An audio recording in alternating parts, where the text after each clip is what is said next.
Magandang umaga po sa lahat. Alexander Lexter Jules. Happy Thursday po everyone. Ngayon po ay Monday, Thursday ng Holy Week.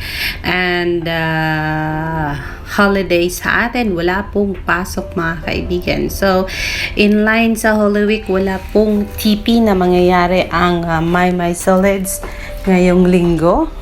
At wala rin pong update from Merida Maymay and Tata kasi Holy Week siguro. Hindi natin alam kung saan nag-spend ng Holy Week si Merida Maymay and Tata.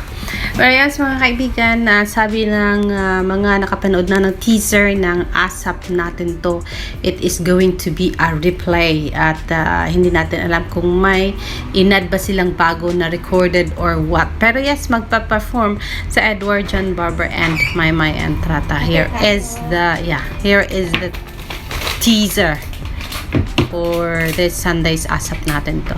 Let's go and watch it. Exciting Easter celebration this Sunday on ASAP Natin To. Amazing party experience with Kim, Robbie, Janine, Edward, Moira, and your favorite Kapamilya artists and OPM singers. Extra Jet, kasama ang Ichiworm, 6-part adventure, and 6-cycle mind. Panalong dirita from Regine, Eric, Angeline, Jonah, and Kapamilya champions. Acoustic kantahan with Carlo Nyoy and New Gen Idol. Sing along with Raymond Lovchenko's music together with our Kapamilya singers. Exceptional surprises from international Pinoy performers Karen, AC, and Legit Status. Dance for Hatawan with Shaina and Teacher Johnson. Dance You Showcase nila Kat, Urban Crew, Kapamilya Dance Hotties, and Idol. Flash Dance of Loisa and Maymay. Special performances from Coco, Sarah G, and Extreme. Tapat ng mga OPM icons sa The Greatest Showdown. Up in sa saya, up in sa bonding this Sunday on ASAP Natin To. So yan po ang teaser ng ASAP natin to ngayong Sunday mga kaibigan. Nasabi ni My Dreamers, let's spend the Holy Week with our friends and family. And so therefore we won't be having ASAP TP on Sunday. Maraming salamat po. Pero yes, kung may panahon kayo, pwede po kayong magboto kay Maymay sa birthday ad na gagawin.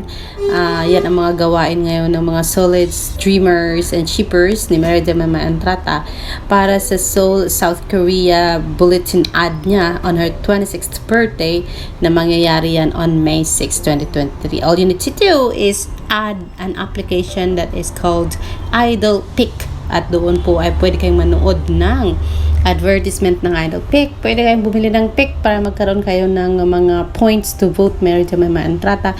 And of course, you can have your attendance daily para additional pick po yan sa inyo. Please see reward options and a new way of voting daw po. Current standing ni Maymay ay nasa second place po siya.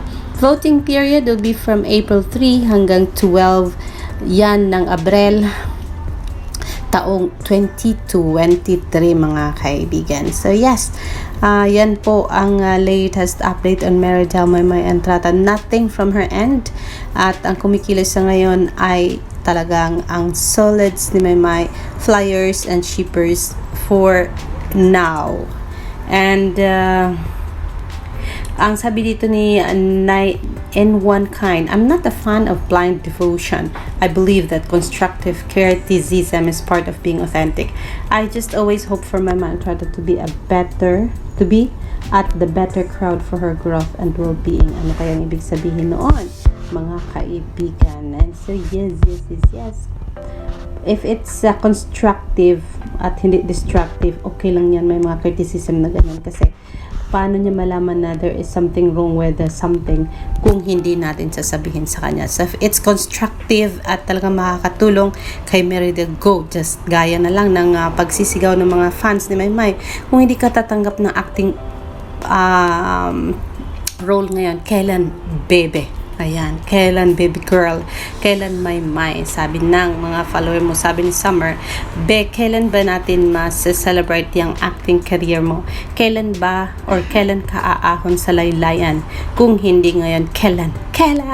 Yun ang sabi niya. Kasi nga, kung hindi mo susubukin yan, Maymay, baka mawala na yan sa'yo. Baka hanggang singing ka na lang. At sabi nga ni Abante, hanggang recording na walang ba daw si Maymay at wala ba daw silang aabangang exciting project for Meridel Maymay Entrata. Yun yung mga bagay na talagang kung hindi mo papasukin Maymay ay hindi mapapasayo. Kasi kung hindi ka magkakaroon ng confidence with it, wala talagang darating sa'yo. Kasi nga, inaaral yan. Kung gusto mong aralin, pwede kang gumawa ng sarili mong mga sariling clip at gumawa ka ng edit mo at mag-upload ka sa YouTube. Gaya na lang ginagawa niya Robby Domingo. Upload ka sa vlog mo, upload ka sa Instagram mo, mga ganong-ganong bagay para ma-exercise yung acting skills mo, 'di ba? Pero yes, of course, we are waiting for that to come. Kailan ba namin masisilayan yan? Meridel, wag mong itago ng itago yan. Baka mamaya, mawala na lang ng bigla at hindi na natin makita. O, diba? Ayun. So yes, for now, kasi nga Holy Week, magmaninilay-nilay na lang muna tayo kung anong gagawin for the whole week. And then, after that, umpisa ulit tayo ng bagong buhay with bagong goal sa buhay for fangirling. And yes, I'll see you later for more kung meron man. And sabi dito ni Hearty 17 hours ago, my dear, sana maging active ka na sa vlog mo. My Entrata. And some accounts sa Instagram po ay kung ano-ano nang isinusuot kay Maymay with the logo of Barbie. So makikita nyo yan dyan mamayang konti at ididikit po natin yan para makita ninyo ang kanilang obra maestra. O, diba? This is Alexander Lexter Jules. Magandang umaga po sa inyong lahat. Happy Thursday, everyone.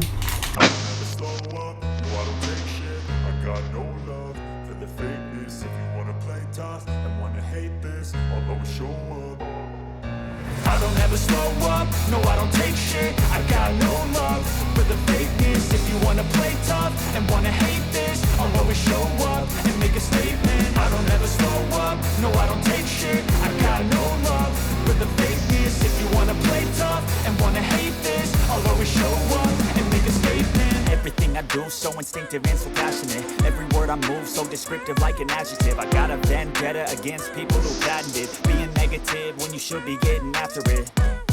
I got facts over tracks, this and that. Spitting slow, spitting fast. I could roast, I could gas. Think I'm okay at last, but I don't know if that can erase all the past. And the pettiness, a reflection of the emptiness. Hilarious, you think you're worth my time, you're delirious. Mysterious, because you are behind a fake exterior. Inferior, you know I'll always be